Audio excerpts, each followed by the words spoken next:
Hello friends, welcome to P2S classes.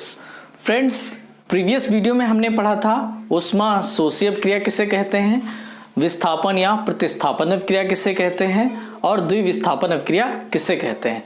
इस video में हम पढ़ेंगे उपचयन तथा अपचयन या रेडॉक्स अपक्रिया किसे कहते हैं। तो चलिए फ्रेंड्स, वीडियो को शुरू करते हैं। देखते हैं, सबसे पहले उपचयन अभिक्रिया हम पढ़ते हैं। तो नाम से स्पष्ट है, हम सबसे पहले यहाँ ये देखते हैं कि क्या कह रहा है हमारा उपचयन, यानी ऊपर। उप से हम क्या मीन्स निकालेंगे, ऊपर, यानी ऑक्सीजन का लेवल क्या होना, ऊपर होना, और हाइड्रोजन का लेवल जो है नीचे होना। तो इसकी हम डेफिनेशन देख लेते हैं कि उपचयन अभिक्रिया किसे कहते हैं। तो ऐसी रासायनिक अभिक्रिया जिसमें पदार्थ में ऑक्सीजन की वृद्धि हो तथा हाइड्रोजन की कमी या ह्रास हो, तो इस प्रकार की अभिक्रिया उपचयन अभिक्रिया कहलाती है। तो आपको समझ में आ गया उपचयन अभिक्रिया किसे कहते हैं। समझ में आ गया कि उपचयन क्या है, इसमें ऑक्सीजन की वृद्धि हो जाती है और हाइड्रोजन गैस की क्या हो जाए, कमी हो जाए। तो इस प्रकार की अभिक्रिया क्या कहलाती है, इस प्रकार की अभिक्रिया उपचयन अभिक्रिया कहलाती है। तो आपको समझ में आ गया उपचयन अभिक्रिया किसे कहते हैं। उदाहरण इसका हम देखते हैं।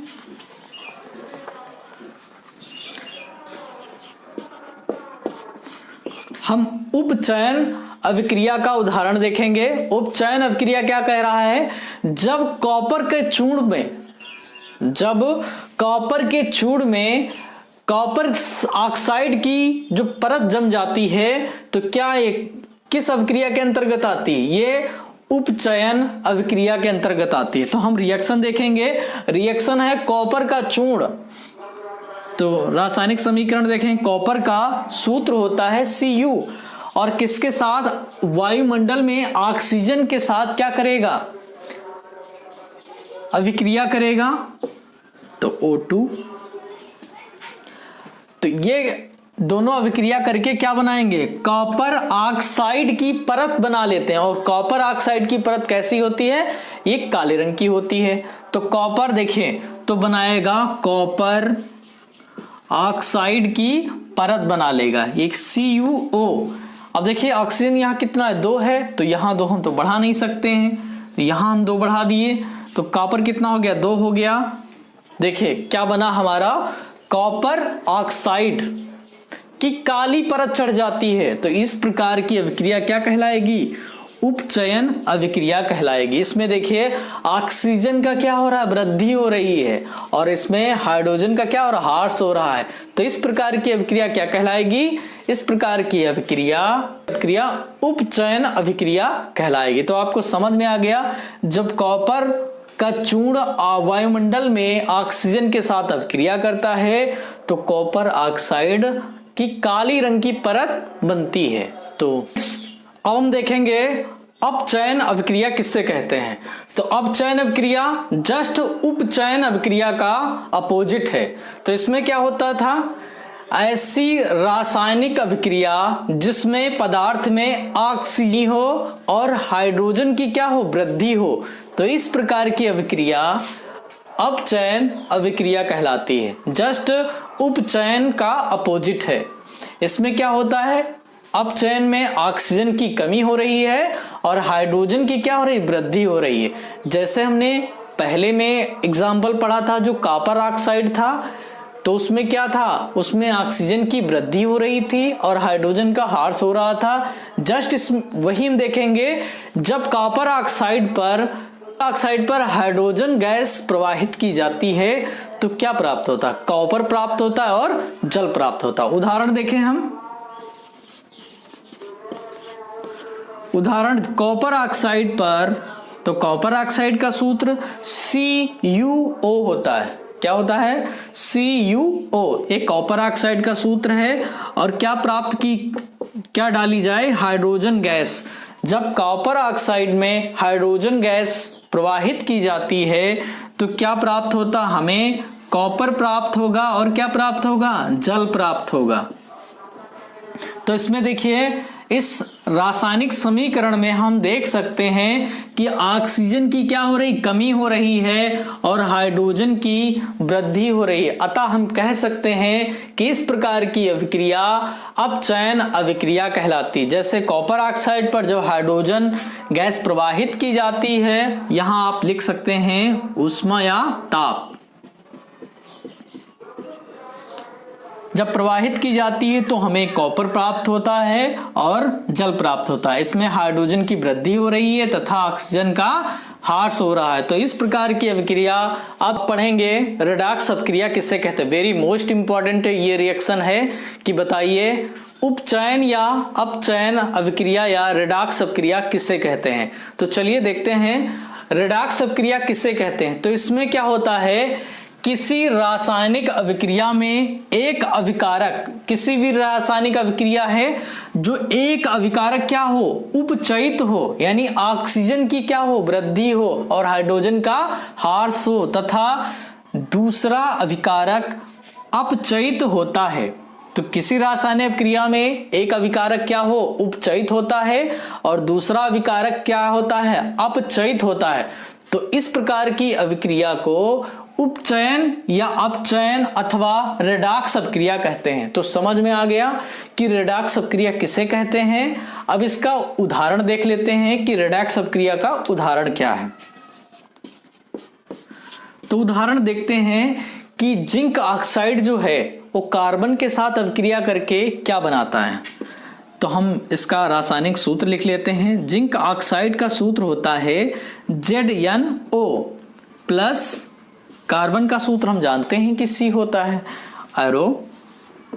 तो जिंक जो है ये अपचयित होकर, जिंक ऑक्साइड अपचयित होकर जिंक का निर्माण करता है और कार्बन क्या हो जाएगा, कार्बन कोबाल्ट में परिवर्तित हो जाएगा। तो हमारा बनाएगा कोबाल्ट प्लस जिंक। तो अतः हम कह सकते हैं कि इस रासायनिक अभिक्रिया में जिंक ऑक्साइड जो है ये अपचयित होकर क्या बना रहा है, ये जिंक बनाएगा और कार्बन क्या है, ये उपचयित होकर क्या बना रहा है, कोबाल्ट का निर्माण करता है। तो फ्रेंड्स आपको समझ में आ गया कि उपचयन या अपचयन या रेडॉक्स अभिक्रिया किसे कहते हैं, है ना। सभी के हम उदाहरण भी बताए हुए हैं। अगली हम हेडिंग पढ़ेंगे, जानेंगे कि हमारे दैनिक जीवन में जो उपचयन अभिक्रिया होती है उसकी क्या उपयोगिता होती है और ये कितने प्रकार की होती है। तो उपचयन जो अभिक्रिया होती है वो दो प्रकार से होती है, संक्षारण और विकृत गंधिता। तो इस वीडियो क्षारण किसे कहते हैं, जैसे नाम से स्पष्ट है, सन प्लस क्षारण, यानी किसी धातु का क्षरण होना क्या कहलाता है, संक्षारण कहलाता है। तो हम जानेंगे कि संक्षारण की डिफिनेशन क्या है। तो जब कोई धातु अपने आसपास की वायु, नमी, अम्ल, जल के संपर्क में आती है तो क्या हो जाती है, तो ये अवांछनीय यौगिक की परत बना लेते हैं। तो कैसे ये अवांछनीय यौगिक जो होते हैं उनकी क्या एक लेयर बना लेते हैं, परत बना लेते हैं, जिससे धातुओं की सतह खराब हो जाती है और जिससे क्या हो जाती है, धातु खराब हो जाती है। तो उसे क्या कहते हैं, तो इस क्रिया को संक्षारण कहते हैं। तो आपको समझ में आ गया संक्षारण किसे कहते हैं। फ्रेंड्स उदाहरण देखेंगे कि जब लोहा खुले मैदानों में पड़ा होता है तो एक अवांछनीय परत बना लेता है जिसे हम क्या कहते हैं, जंग कहते हैं। तो पहला उदाहरण है कि लोहे पर जंग लगना। पहला है कि लोहे पर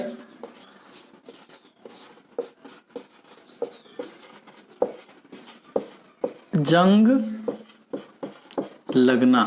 तो आपको समझ में आ गया कि जब धातु की परत बनेगी तो क्या होगी, जंग होगी। तो पहला पॉइंट हो गया लोहे पर जंग लगना। दूसरा पॉइंट है हमारा चांदी पर काले रंग की परत चढ़ना। जो चांदी होती है, सोना चांदी, उस पे क्या होता है, काले रंग की, चांदी पर काले रंग की परत चढ़ना। तीसरा है तांबे पर हरे व नीले रंग की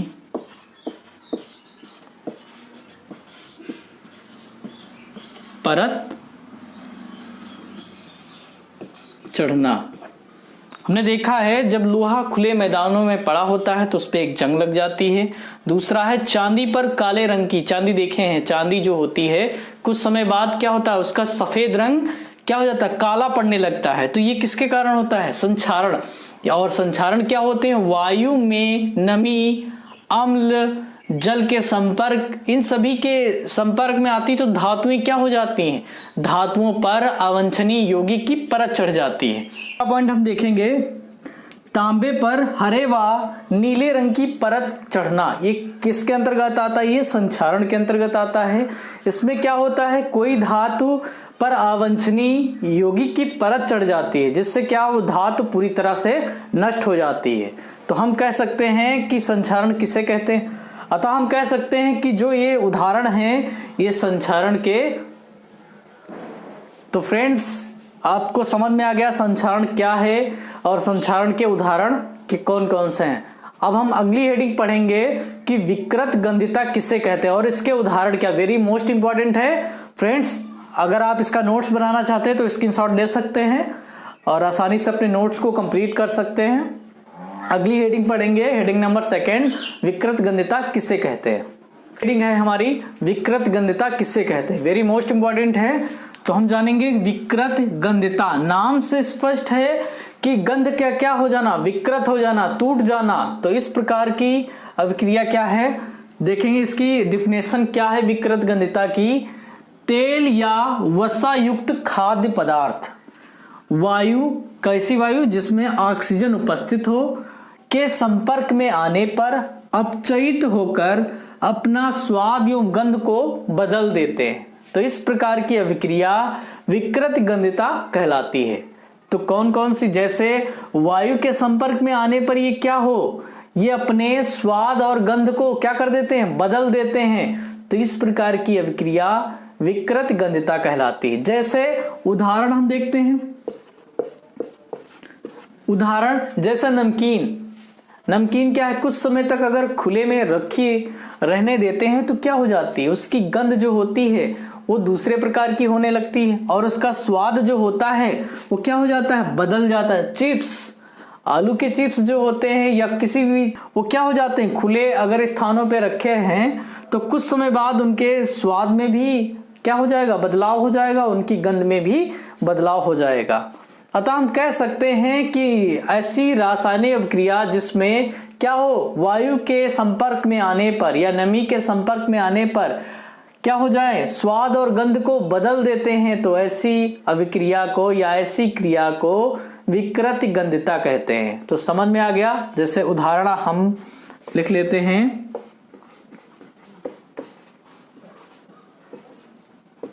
नमकीन हो गया। दूसरा उदाहरण हमारा चिप्स।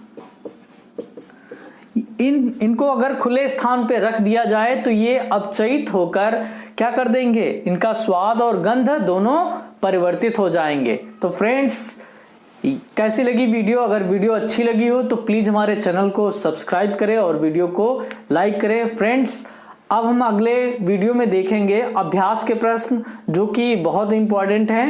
फ्रेंड्स हमारे वीडियो को अपने सहयोगियों के साथ जरूर शेयर करें, क्योंकि क्लास 9 से क्लास 12 तक साइंस के सारे विथ नोट्स के साथ आपको वीडियो मिल जाएंगे। वीडियो देखने के लिए आपका धन्यवाद।